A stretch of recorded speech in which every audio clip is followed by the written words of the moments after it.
I'm going to explain a little bit more. I'll go into a little bit more depth on this, but this is really important to share with your friends about what's happening with the Vatican and the Obama administration. The State Department has put them on a list, the Vatican, on a list of money launderers. Now, the State Department is saying, we're only doing that because we're the government. We're trying to help. No, you really? Really? You're trying to help the Catholic Church. Here's what's really going on. If they are money launderers, or if they're suspected that they might be money launderers, it means the federal government has all kinds of new restrictions on their money. Has all kinds of wire transfers, everything else. We got to watch it. We have to make sure we're helping the Vatican. We'll watch them as much as we can to help out, to make sure that all that money is clean. Well, I'm sure, Cass Sunstein, that the Vatican appreciates all of that help. That's what that is. Barack Obama has just doubled down on the table. Now's the time when we're going to see whether the Vatican is really, truly going to stand. I will tell you, this Pope is going to stand. How long this Pope stands, I don't know. There is a story that comes out of, believe it or not, released by the Vatican. I found it very shocking. I was on my way to the Vatican, and 2 days before I went to the Vatican, there was a story about how there is a plot to assassinate the Pope. And it is an internal story. It is I think it's the Secretary of State of the Vatican is supposedly, according to the story, supposedly not a good guy. I don't know anything about him, so I can't comment. I'm just telling you the story that came from a Vatican news source that went out to England. And it is shocking that somebody in the Vatican would release this information. But there is a battle inside of the Catholic Church. And it is the same kind of battle that is going on in every country, in really, if you got kids in college, in every home. It is happening here as well, and it will happen in your church as well. But it's a little more dicey. One of the cardinals over in China was speaking to a group of very large Catholics over there, and it was supposed to be a closed-door meeting, but the Catholics that he spoke to, a few of them were so freaked out by what he said, they alerted the Vatican because they thought he might be a part of this plot. He said that there is a plot to kill the Pope, and that it is going to happen, I think, in the next year or something like that. It's been a few weeks since I've read this article. But it's a really disturbing account. Well, these Catholics, when this cardinal left, the Catholics called the Vatican and said, you might want to investigate this. Do you know about this? Because he just told us, and he seemed to have a very clear vision of this. The Vatican is investigating. They're not saying that this cardinal is a part of this, but they did release the information that there is a plot to kill the Pope inside the Vatican. The reason why, it is my impression, that the reason why history was made a couple of weeks ago when I was at the Vatican, and I went for several reasons, but one of them is, as I told my children when they were there, you are witnessing history. You are seeing the Catholic Church swing back. And this had nothing to do with Obama's health care. But again, it is a global struggle. And the phrase that comes to mind that a friend of mine has said, and in fact now a couple of my friends who play at this level have told me, Glenn, you are witnessing things and you're playing at a level you don't even begin to understand. The world, the movies that you see where, business deals are done and things are done at such a high level that move entire countries. That's true. I never believed it to be true, but it is true. And the people who deal at the height of the presidency and above, and the Vatican and above, they deal in a world of that's very different, and some of it is very cloak and dagger. And they know the game that is being played. Believe me, they know. And it is my impression that what the Vatican was doing is preparing for a different kind of battle, a spiritual battle, and a battle that this Pope has been on a track to fight.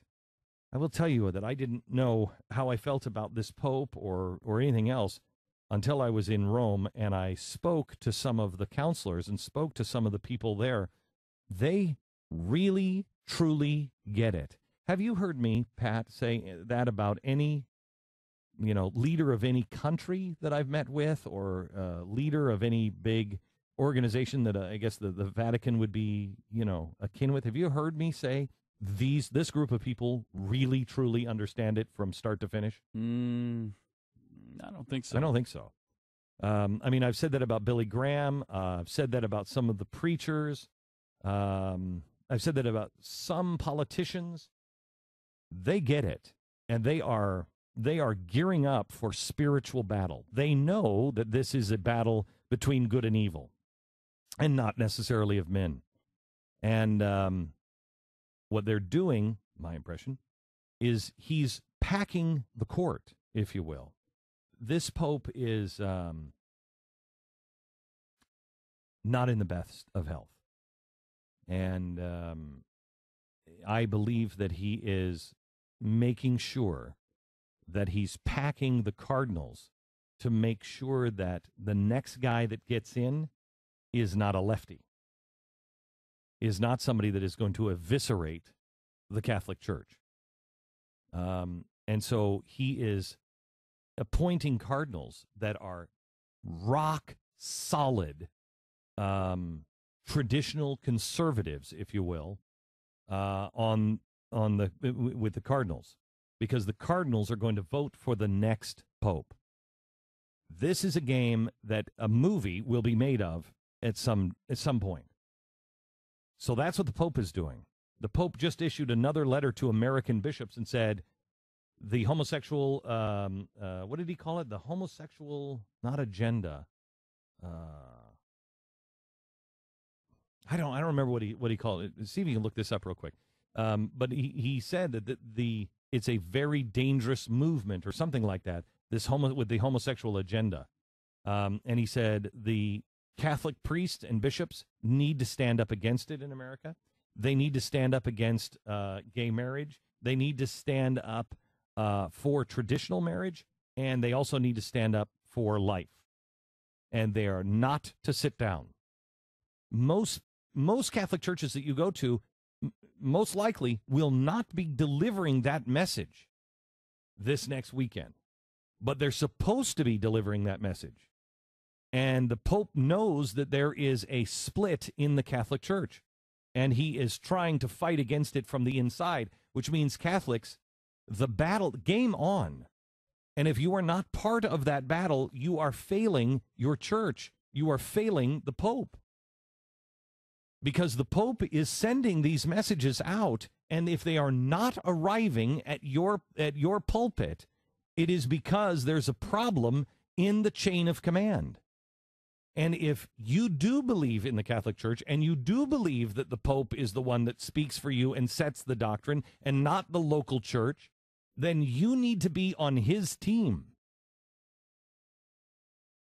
And they're going to do everything they can, because remember, Soros has infiltrated the Catholic Church. His money, his influence has infiltrated. And a lot of these progressive sides of the Catholic Church are the same group of people around the Obamas. And there's only going to be one victor here. And so what Obama did through the State Department is help the Catholic Church. We want to make sure that nobody's laundering money through the Vatican. Thanks for that help. We're just going to put all these new regulations up so you can do business cleanly. Oh. Thank you so much. Obama's thrown the gauntlet down. He's doubled down. He first said, you will acquiesce. And the Pope said, we will not submit. We will not submit. We will not comply. He took a stand. And if the American people don't stand with the Catholics and the Catholics don't stand with the Pope, it ain't going to last long. Because once you knock the Catholics out, can you think of a bigger, more powerful bloc than the Catholics, especially if you look at the Hispanics that is the wave of the future? Can you think of a more important ally to have politically than the Catholic Church? Can you think of a bigger ally to destroy if you want to erase God? I can't. Because once they pick off the Catholics, how hard is it to pick off the Mormons? How hard is it to pick off the evangelicals that really are individual churches? Now, they have some help here because they're not a church that answers to one person, so they're independent. They're more cell-like. However, these guys have $80 million churches. If there's boycotts, pickets, people don't feel comfortable going into those churches, if they start losing because they're standing up, if they start losing congregants and start losing tithes, they'll be faced with, do I go broke or do I acquiesce enough and try to hope that I can ride that line without losing my soul and the souls of all those I preach to? We're in real dangerous times. And what the White House has just done is they have said, you think you're going to win? We have other levers and other tools. Back off. You are going to play ball our way. Back off. That's what's happened with the State Department. And that is critical that you understand. Everyone else, if they report this story, and I think it's a pretty big story that the State Department has just said they might be money launderers. They might be targeted by people who are trying to launder money. I think that's a pretty big story. If the mainstream media has reported it, here's how they've reported it. The government just wants to help. It's important and imperative that you know the truth, your parish priest knows the truth, and that everybody along the line that stands with the Pope, stands with the Catholic Church, and stands against a progressive movement to eradicate all of the values the church has ever stood for, it is imperative that you understand the game that is being played right now. We are all Catholics now. Call your parish. Call your Catholic friends. Tell them you stand to help them. Tell them you will stand with them. If we don't stand together, we will. If we don't hang together, we will certainly hang separately, to quote Benjamin Franklin. The same thing is being done on the other side. You'll see a story, I believe it's on the Blaze now, about a super PAC. And what they've done is they've taken these super PACs on the left and they've decided to combine them and bring 3 super PACs together so they can coordinate and hammer the most effectively. Meanwhile, we are like a bunch of cats, and we're all going in separate directions, and we all have our own separate ideas. We must come together, or they are going to hammer us into oblivion one at a time. I'm not asking anybody to change their doctrine or come together in one world religion or anything like that. We are separate as doctrines. We are not merging our religions. We are standing shoulder to shoulder as distinct individuals and distinct people with distinct doctrines, and we are moving as one. If I don't look at the Catholics as having a problem that I need to help them with, we're doomed, because they'll take out the Catholics because I didn't stand. And when they get to mine, nobody will be left to stand. It's the oldest story in the world. Pray for the leaders and the pastors, the priests and the rabbis and the imams that are standing against radical Islam. Pray for all of them. Pray that they have strength. Pray that they have guidance. Pray that they reach out to one another and stand for freedom, real freedom, God's freedom. Our sponsor this half hour